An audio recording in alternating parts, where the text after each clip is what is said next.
With the Helsmiths of Hashut finally forging their path into the mortal realms, I thought it would be a good opportunity to revisit one of my old videos.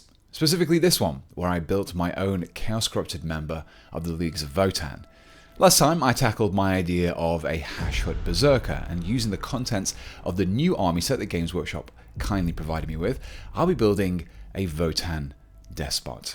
I based my build around the Khal kit and clipped away the parts required to build the torso and legs. Once removed, they were cleaned up of any sprue tabs and mold lines before I glued them together. My first modification was the removal of the scabbard attached to the robe. I intended on replacing this with something a little more Hashutian later on, so I first clipped away the bulk of the blade before shaving the area smooth, recreating the flow of the cloak. Once removed, the back of the torso was attached along with the modified piece. When selecting which weapon to arm my Votann despot with, I decided that the Power Fist would work well with a little chaotic adjustment. To make the fist appear a little more malicious, I grabbed a lightning claw from the Cataphractii Terminators and clipped away the blade from the thumb and forefinger. Once removed, they were trimmed to just below the circular joint. After a quick comparison against the Votann Power Fist, I clipped away the fingers at the second knuckle of the finger and thumb, cleaned them up and glued the claws into place after a little extra adjustment. With the Power Fist complete, it was glued to the torso. For the right arm, I decided not to go for the usual ranged weapon and instead use this hammer-holding hand that I took from the Infernal Cohort kit. On its own though, it wasn't quite techy enough, so I decided to combine it with the original right shoulder and upper arm. To do this, I clipped away the Hashut upper arm and the Votann lower arm, just below the elbow. I compared the two parts together and made small adjustments with frequent comparisons until I was happy with the fit, at which point the two halves were together and the second arm was attached to the torso. When it came to selecting a head, I settled on a suitably hatted and bearded one from the Cohort kit. However, because most of the Votann models have smaller beards, I did have to make a few adjustments to get the head to fit. The first of these was a slight trim to the underside of the beard. This would allow it to sit a little closer to the gorget of the armour. On its own though, this wasn't quite enough and I would need to elevate the head slightly in the neck. I achieved this by adding a small bead of sprue goo to the underside of the head. If you're not a regular viewer of the channel, sprue goo is just chunks of sprue melted in a solvent, like some Tamiya Extra Thin, until it creates this grey goo. As it dries, it returns to a hard plastic and is great for filling in gaps like this. But before we carry on with our Chaos Votann, let's move away from the big hats and on to awesome t-shirts, specifically the one I'm wearing. It's from Into the AM, the sponsors of this video. And actually, if you've been watching my channel for a while, you've probably seen me wearing their stuff in past videos too. I've been a fan for a few years now, so it's really cool to be working with them directly. Into the AM offers a huge range of options from t-shirts to hoodies and even polos, but where I think they really stand out are in their graphic tees. Their designs aren't just generic illustrations, they've got a real creative edge. This one, for example, is the Eternal Blossom vintage tee, and it reminds me of those little illustrations you get in the page edges of Warhammer rulebooks. But what I really love about these shirts is that they're super comfortable. I wear them while painting, while I'm traveling, or even just heading out for the day. They've also lasted really well. Some of these shirts I've worn regularly for 3 years and they've not faded, torn or worn thin, so I can personally vouch for their quality. If you want to grab one for yourself, there's a link right at the top of my description and in the pinned comment. Use that and you'll get 10% off your order. A big thank you to Into the AM for sponsoring this video. Now let's get back to our Chaos Dwarf. One common detail found in the new Helsmith minis is thick, billowing smoke, and I was keen to replicate this on my own despot. To do this though, I needed something for the smoke to emanate from. I ultimately settled on adding some exhaust to the original Khal power pack and used these Horus Heresy disintegrator barrels. After clipping them away, the surfaces were smooth and I glued each vent to the sides of the pack at a slight upward angle. My final plastic addition to the despot was this knife and vial combo taken from the Cohort kit. This was glued to the belt in the position of the original knife. At this point, I was ready to add that smoke, but before I broke out the sculpting tools, I first lightly glued the model to a temporary base. This would make holding him while I sculpted and painted a little easier.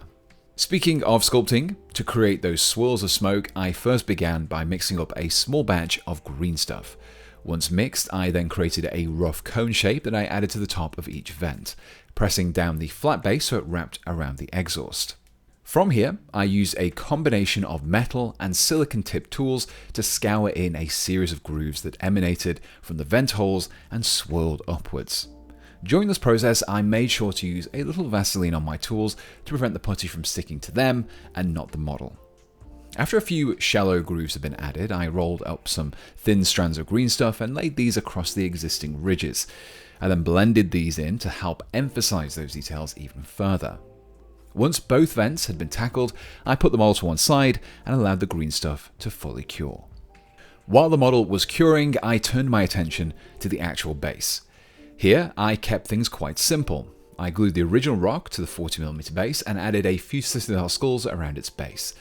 This left me with a slightly more nefarious looking platform than I would have had started out with. With the skulls in place, I filled in any remaining gaps with a little texture paste.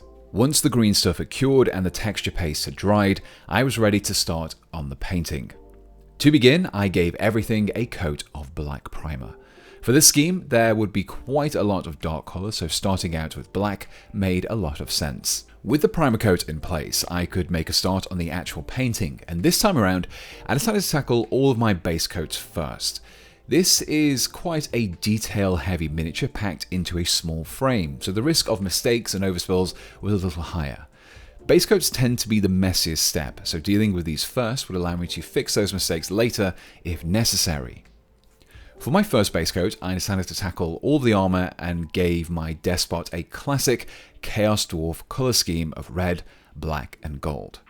The paint I chose for this was Asmodeus Red, which I had thinned with a little water before applying to the armor.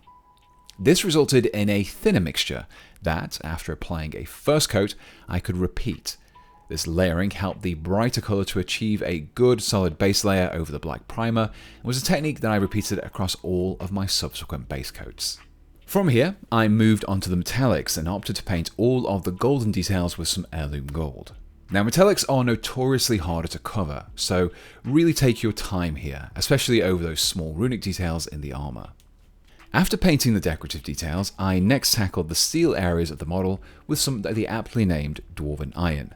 This resulted in a dark silver that complemented the evil nature of the model quite nicely. I next turned my attention towards base coating some of the smaller details, starting with a base coat of Ashen Grey over some of the leather areas such as the boots and the belt. For the small amount of skin showing from behind the beard, I then applied a base coat of Argonaut Skin, before painting the smoke, gems and glass bottle with some Warmaster Green. Next up were the black areas. Now, most of these were already black from the primer, but I had inevitably spilt over onto these parts with my other base coats, so I cleaned all of them up with some Doom Death Black. For the base itself, I gave everything a coat of the dark grey of Death Reaper, before picking out the skulls and the despot's teeth with some Dust Bowl. With all of the base coats complete, I could begin to apply some of the washes. The intention with these is to darken down the recesses, creating the appearance of shadows and helping to lift those details out.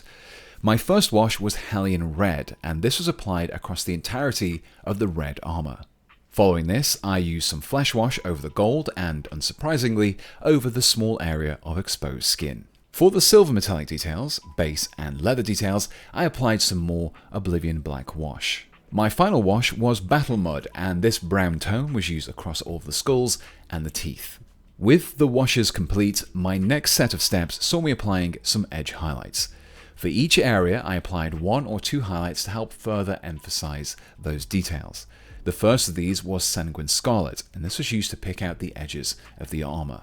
My second highlight was the brighter Demon Red, and this was used as an extreme highlight. This meant that I focused its application to just the corners, sharper edges, and the raised rivets. Continuing in the same order that I applied the base coats, I next gave the gold details a highlight of Platinum Crown, before moving on to the steel details with an initial highlight of Surcoat Silver, followed by some small dots of Mythril Blade. To paint the boots and the belt pouch, I used Eidolon Grey, along with some small dots of Rodent Grey. For the dwarf skin, I started picking out the facial details with Kronos Flesh, along with some Ares Flesh. To paint the smoke emanating from the vents, I needed to approach things a little differently. To give the impression of a bright fire transitioning into a darker smoke, I began painting the bottom of the smoke nearest the vents with some Antiquity Green. I focused my application into the recesses predominantly. This helped to recreate how fire gets darker as it moves away from its source. This effect was pushed even further with the brighter Mythic Turquoise.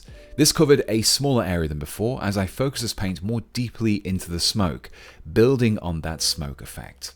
With the smoke complete, I next split the areas that I painted black into two groups, the coat and the undersuit in one, and the horns and the pipes in another.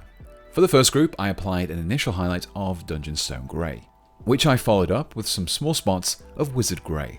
For the second group, I wanted to add a little variation and instead tackled these details with a greyish blue highlight of Cold Corpse Blue, followed by some small spots of Wolf Grey. For the base, I gave everything a highlight of Faust Blue, but you could always opt for a dry brush here if you prefer. The rocks on the base were then picked out with some small spots of Shadow Blue. The final areas left to paint were the skulls and teeth, and these were started out with Sandstone, and finished off with some Ivory Tusk.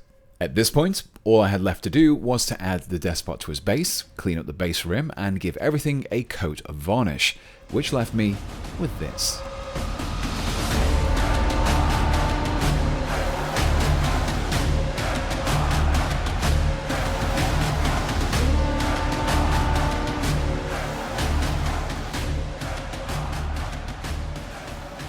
And here we have my completed despot of the Chaos Corrupted Helsmiths of Votann.